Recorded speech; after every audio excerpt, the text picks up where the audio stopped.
When life finally slows down, something strange often happens. Nothing is wrong. Nothing urgent is breaking. And yet your mind starts to feel restless, uneasy, almost irritated.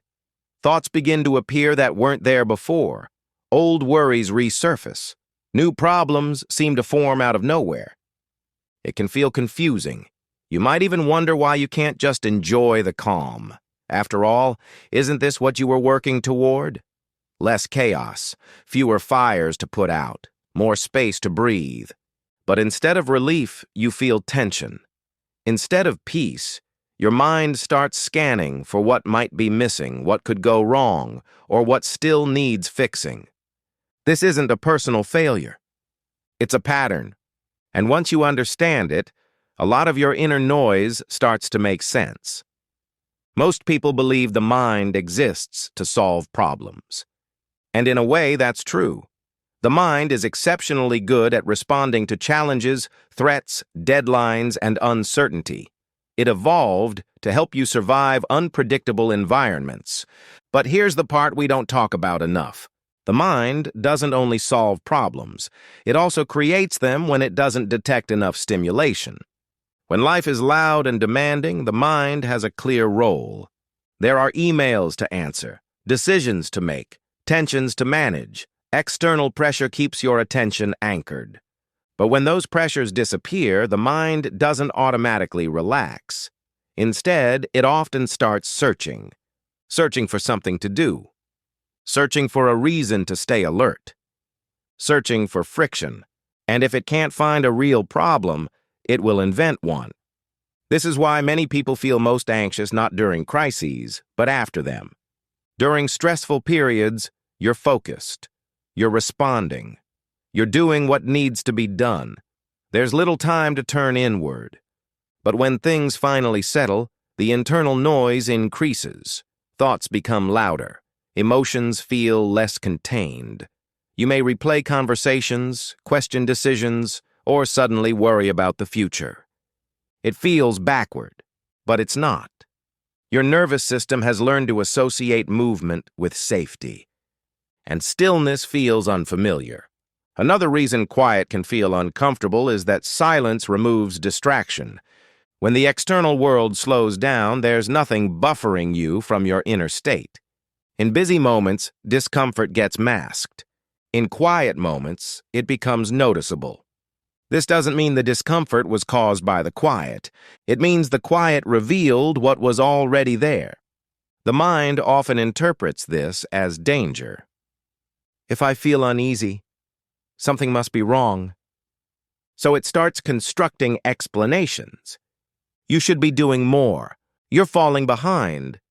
You forgot something important. You haven't figured life out yet. These thoughts feel urgent, even when they're vague.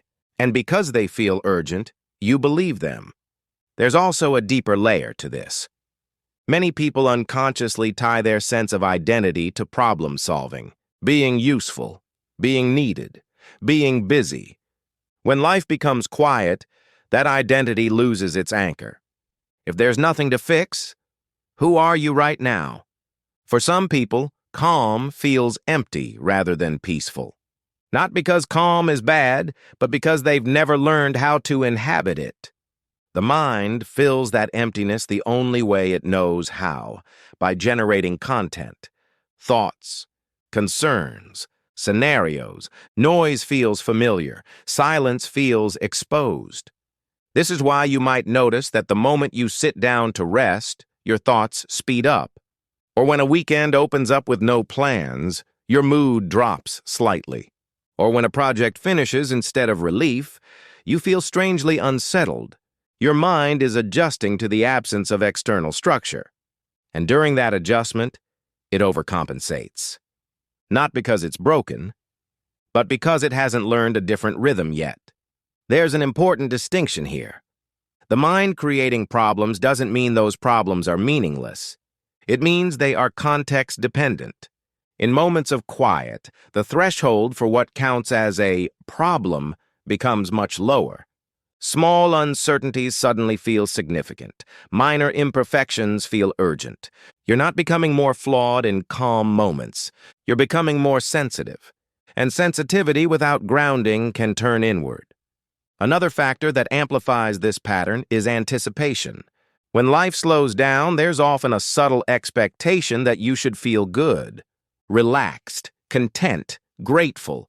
When that feeling doesn't arrive, the mind tries to explain the mismatch. Why don't I feel better? What's blocking me? What am I doing wrong? Instead of allowing the neutral state to exist, the mind labels it as a problem. And once labeled, it starts working on it, thinking, analyzing, revisiting, correcting. This creates the illusion that you're doing something productive, when in reality, you're just adding layers to the noise. It's worth noticing how often inner tension is treated as something that must be resolved immediately. But many internal states don't need fixing. They need space. Quiet doesn't automatically feel good. It feels unstructured, and unstructured space can feel unsafe if your system isn't used to it. This is also why people often self-sabotage calm periods without realizing it. They pick unnecessary fights. They overload their schedule again. They create urgency where none exists, not consciously, but instinctively. Chaos feels familiar. Calm feels undefined. The mind prefers the known even if the known is stressful. Understanding this changes how you relate to your thoughts. Instead of assuming every concern that arises in quiet moments is important, you can begin to see them as signals, not instructions. Signals that your system is adjusting. Signals that stimulation has dropped. Signals that awareness has increased. Not everything that appears in the mind during stillness needs engagement. Some thoughts are just the nervous system stretching after constant movement. This is why mindfulness practices often feel uncomfortable at first. When you remove distractions, the mind reacts. It produces more content, not less. People often mistake this for failure. I'm bad at this. My mind won't stop. But that reaction is actually expected. Stillness brings visibility. And visibility can feel loud before it feels calm. Over time, something shifts. When you stop treating every thought as a problem to solve, the mind learns that it doesn't need to keep producing emergencies. Quiet becomes less threatening. Space becomes less charged. The mind doesn't disappear. It just stops shouting. There's a subtle but important reframe here. Instead of asking, "Why is my mind creating problems?" you can ask, "What happens when my mind has nothing else to do?" That question removes judgment. It turns inner noise into information. Many people assume peace is something you achieve once everything is resolved, but peace is often something you practice tolerating before it becomes comfortable. At first, calm feels empty.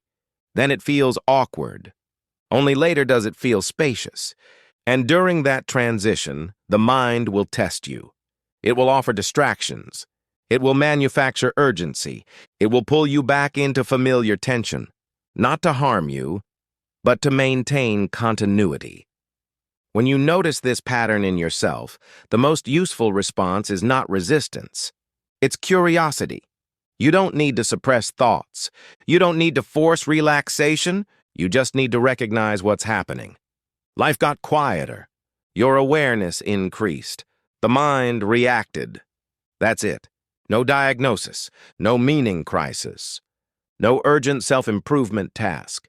Just a system adjusting to stillness. Over time, this understanding creates a subtle shift. You stop believing that quiet should feel a certain way. You stop interpreting neutrality as a problem. You stop chasing stimulation just to feel normal. And slowly, your relationship with silence changes.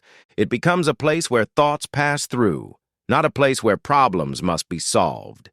If your mind feels busier when life slows down, it doesn't mean you're regressing. It means you're noticing more. And noticing more is the first step toward learning how to rest without needing chaos to justify it. Silence isn't empty. It's unfamiliar. And familiarity, like everything else, takes time.